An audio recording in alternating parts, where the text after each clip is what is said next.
पीले दांत वाली बहू। रंजना कभी ब्रश नहीं करती थी।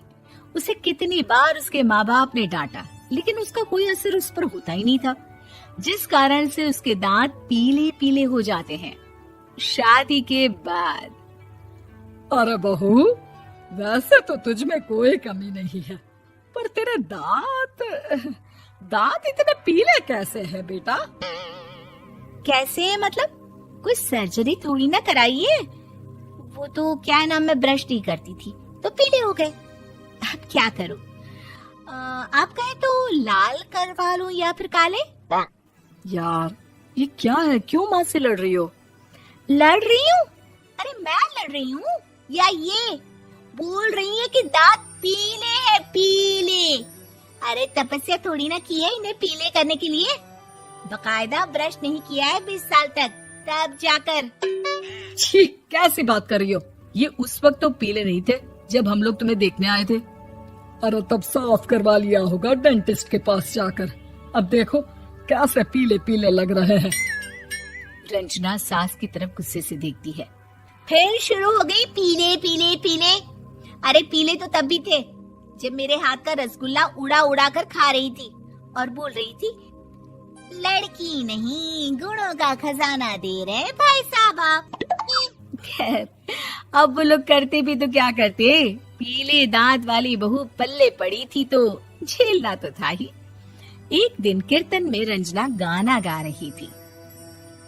अरे कमला बहन, माँ का द्वार है, यहाँ तो सब शुद्ध होकर आते हैं, फिर अपनी बहू को ब्रश भी नहीं करवाती तुम। दूर से पीले पीले दांत भक्ति में बाधा उत्पन्न कर रहे हैं। अरे कोई 2 साल के बच्चे थोड़ी ना लेकर आई हूँ मैं बहू बनाकर। अच्छी खासी लड़की है, अरे कैसे करवाऊं ब्रश? ये तो उसे खुद करना चाहिए ना। अब माँ बाप तो इसके जैसे तैसे निपटा दिए, ये नहीं सोचा कि सास कैसे संभालेगी। सास बहू को लेकर घर आ जाती है, लेकिन सोच लेती है कि अब इसे लेकर कहीं नहीं जाएगी। अगले रोज बहू कहती है, अरे क्या हो गया, मंदिर नहीं जाना क्या? कीर्तन का वक्त हो रहा है। मेरी मधुर वाणी से कान्हा जी जागते हैं और सोते हैं। आप तो जानती है ना उनकी भक्ति में कितना मन लगता है मेरा।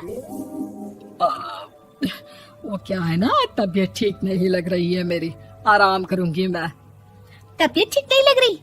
अभी तो मिथुन के गाने पर नाच रही थी आप, और अब बोल रही है कि तबीयत ठीक नहीं लग रही। अरे भक्ति में मन लगा लो सासू माँ, ऊपर जाना है, क्या मुंह दिखाओगी आप? हाँ? सास को बहू की बात पर गुस्सा आ जाता है। मैं क्या मुंह दिखाऊंगी, इसकी चिंता तो ना कर, समझी? अपने मुंह की चिंता कर, जो ये पीले पीले दांत लेकर हर जगह पहुंच जाती है। पता है लोग कितना मजाक बनाते हैं। ना जी ना, मैं नहीं जाना कहीं तेरे साथ। तो ये बात है। कोई ना, मत जाओ, मैं अपने कमरे में ही बैठकर भक्ति कर लूंगी। ऊपर वाला दांत थोड़ी ना देखता है, मन देखता है, भावना देखता है। और अरे बस बस, तू सब कुछ दिखा, बस ये सफेद चमकदार दांत ना दिखाना किसी को, है? जा यहाँ से। बहू को सास की बात का कोई फर्क नहीं पड़ता, वो तो जैसी थी वैसी ही रह जाती है। सुबह नहाकर किचन में खाना बनाना, फिर खाना खाना, कीर्तन भजन करना और सो जाना। एक दिन, माँ जी मैं सहेली के घर जा रही हूँ, शाम को लेट आऊंगी। हाँ हाँ तो जाना, मैंने कौन सा तेरी आरती करनी है घर पर बैठकर। रंजना सहेली के घर जाती है, जहाँ वो पार्टी में जाने की तैयारी कर रही होती है। अरे शिखा, कहाँ जाने की तैयारी कर रही है? मैं गलत वक्त पर आ गई क्या? अरे नहीं यार, उल्टा सही वक्त पर आ गया। मैंने ये साड़ी और ज्वेलरी निकाली है यार, शाम को इनके ऑफिस की एक पार्टी में जाना है। बताना कैसा लग रहा है ये सब?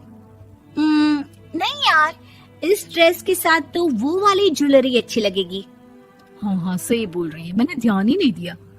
वैसे तो हमेशा से मस्त फैशन सेंस रखती है। तो बड़ा जाती होगी ना पति के साथ पार्टी में। रंजना कुछ नहीं बोलती, बस सोचती है कि यार काश ये बात सही हो जाती, पर मैं क्यों नहीं जाती पार्टी में? क्या इन लोगों की कोई पार्टी होती नहीं होगी? रंजना घर आती है और रात में पति से सवाल करती है, एक बात बताइए, आप मुझे किसी पार्टी में क्यों नहीं ले जाते? क्या आपके यहाँ ऑफिस में पार्टी नहीं होती? पति बेचारा क्या कहता कि दांत पीले हैं तुम्हारे इसलिए। अरे कोई पार्टी होती नहीं हम लोगों के ऑफिस में, तो कहाँ से लेकर जाऊं? और मार्केट, मॉल, कहीं वीकेंड घूमना, कहीं तो। अरे यार, सारे हफ्ते में एक छुट्टी मिलती है, तो सोचता हूँ कि आराम ही कर लूं। क्यों?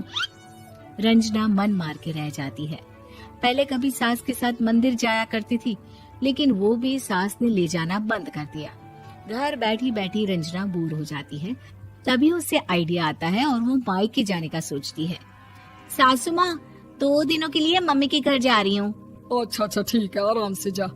और हाँ, माँ से कुछ अच्छी आदत सीख कर आना कि कैसे शरीर के हर भाग की तरह दांतों की सफाई भी जरूरी होती है, समझी?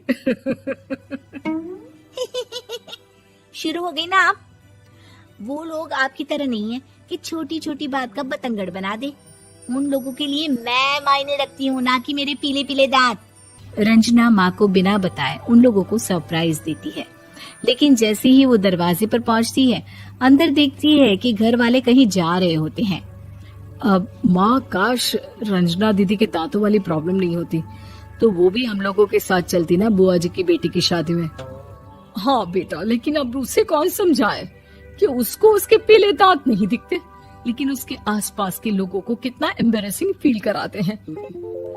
मुझे तो कितनी बार उसके स्कूल की टीचर ने शिकायत की कि उसके साथ कोई लड़की बैठना भी नहीं चाहती, और ना ही कॉलेज में कोई उससे बात करना चाहता था। लेकिन पता नहीं क्यों उसे ये बात समझ में ही नहीं आती। कोई कमी नहीं है उस लड़की में, बस यही कि दांत पीले हैं। वो तो भला हो जीजा जी और उनकी माँ का, जो दीदी को जैसी है वैसे ही रखा हुआ है। रंजना को अपने घर वालों की बात सुनकर बहुत दुख होता है।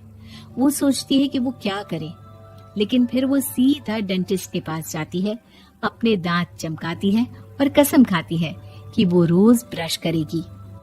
अरे क्या हो गया? तुम तो 2 दिनों के लिए गई थी ना, पर कोई ना, अच्छा है, चलो आ गई तो। रंजना सास के सामने आकर खड़ी हो जाती है और पूरी स्माइल करती है, उसके चमकदार दांतों को दिखाती हुई। है? चले मंदिर। माँ, मुझे माफ कर दीजिए, मैंने आप लोगों को बहुत एम्बैरेसिंग फील करवाया।